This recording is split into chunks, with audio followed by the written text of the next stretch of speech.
बिहार विधानसभा चुनाव को लेकर सियासी दलों के बीच सीट बंटवारे पर आधिकारिक चर्चा शुरू हो गई है। बिहार में चुनाव को लेकर महागठबंधन और एनडीए गठबंधन दोनों ही ओर से चुनाव प्रचार चरम पर है। 2020 के विधानसभा चुनाव परिणामों के आधार माने तो महागठबंधन का पलड़ा भारी है, पर आरजेडी और कांग्रेस की आपसी कलह निश्चित ही एनडीए को माइलेज दिलाती दिख रही है। तेजस्वी के सीएम फेस को लेकर महागठबंधन में क्या चल रहा है, यह राजनीतिक विश्लेषकों को भी समझ में नहीं आ रहा। बिहार में पिछले महीने ही करीब 2 हफ्ते की लंबी वोटर अधिकार यात्रा राहुल गांधी और तेजस्वी यादव ने एक साथ मिलकर निकाली थी। इस यात्रा को जनता का भरपूर प्यार भी मिला, पर यहाँ भी तेजस्वी यादव का नेतृत्व उभर कर सामने नहीं आया।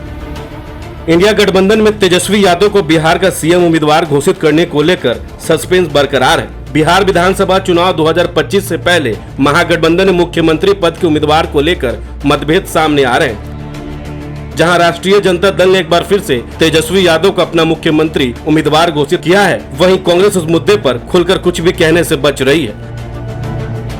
हाल ही में कांग्रेस के बिहार प्रभारी कृष्णा अल्लावरू ने इस सवाल पर कहा कि बिहार का मुख्यमंत्री बिहार की जनता तय करे तो बेहतर होगा। इससे पहले राहुल गांधी भी पूर्णिया में वोट अधिकार यात्रा के दौरान तेजस्वी के सीएम कैंडिडेट वाले सवाल को टाल चुके हैं।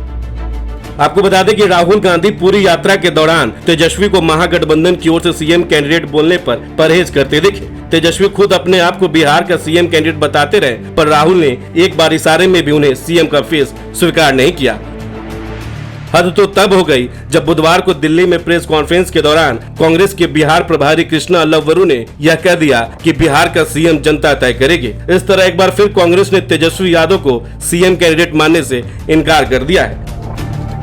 मतलब साफ है कि कांग्रेस को सीएम कैंडिडेट के रूप में तेजस्वी यादव स्वीकार नहीं है। कांग्रेस की यह बात महागठबंधन की एकता और रणनीति पर सवाल उठाता है।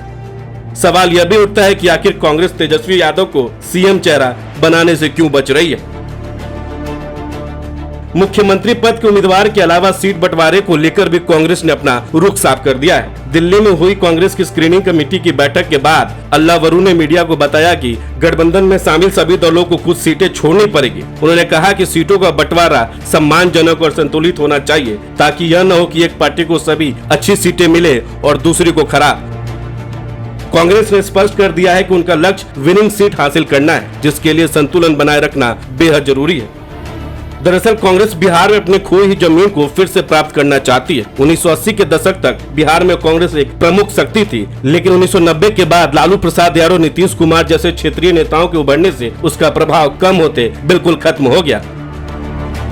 हालात यह हो गए कि पिछले 2 दशकों से कांग्रेस बिहार में लालू यादव के रहमो करम पर निर्भर है। 2020 के विधानसभा चुनाव में कांग्रेस का प्रदर्शन निराशाजनक रहा, जब उसने 70 सीटों पर लड़कर केवल 19 सीटें जीती। कांग्रेस का तेजस्वी को सीएम चेहरा न मानना एक रणनीतिक दबाव की राजनीति भी हो सकती है। आरजेडी महागठबंधन की सबसे बड़ी पार्टी है और तेजस्वी का नेतृत्व कांग्रेस आराम से स्वीकार कर लेती है, तो जाहिर है कि अधिकतम सीटों के लिए सौदेबाजी नहीं कर सकेगी।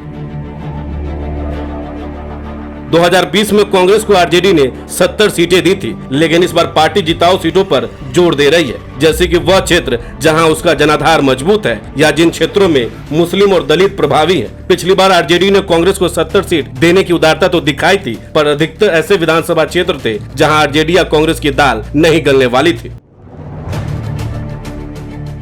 तेजस्वी यादव हालांकि युवा और लोकप्रिय नेता हैं, उनकी छवि पर कई सवाल भी हैं। आरजेडी पर भ्रष्टाचार और जंगलराज के आरोप लगते रहे, जो लालू प्रसाद यादव के शासनकाल से जुड़े। कांग्रेस का मानना हो सकता है कि तेजस्वी को सीएम चेहरा बनाने से एनडीए को जंगलराज का नैरेटिव मजबूत करने का मौका मिलेगा। उधर लालू परिवार पर भी कई भ्रष्टाचार के केस पेंडिंग है, कुछ मामलों में सजा भी मिल चुकी है। तेजस्वी पर भी आय से अधिक संपत्ति का मामला चल रहा है। इस तरह कांग्रेस विवादों से घिरा हुआ चेहरे से दूरी बनाकर अपनी विश्वसनीयता को बचाने की कोशिश कर रही है।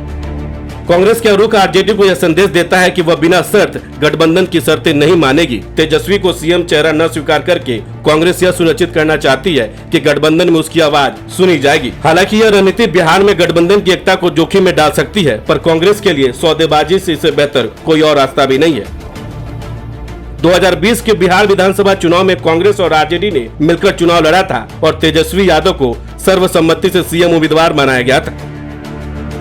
हालांकि 2025 के चुनाव में कांग्रेस का रुख बदला हुआ है। उनके हालिया बयान इस बात की ओर इशारा करते हैं कि इस बार महागठबंधन में सब कुछ पहले से तय नहीं है और आने वाले दिनों में और भी राजनीतिक हलचल देखने को मिल सकती है। इस वीडियो में फिलहाल इतना ही। वीडियो देखने के लिए आपका बहुत बहुत शुक्रिया।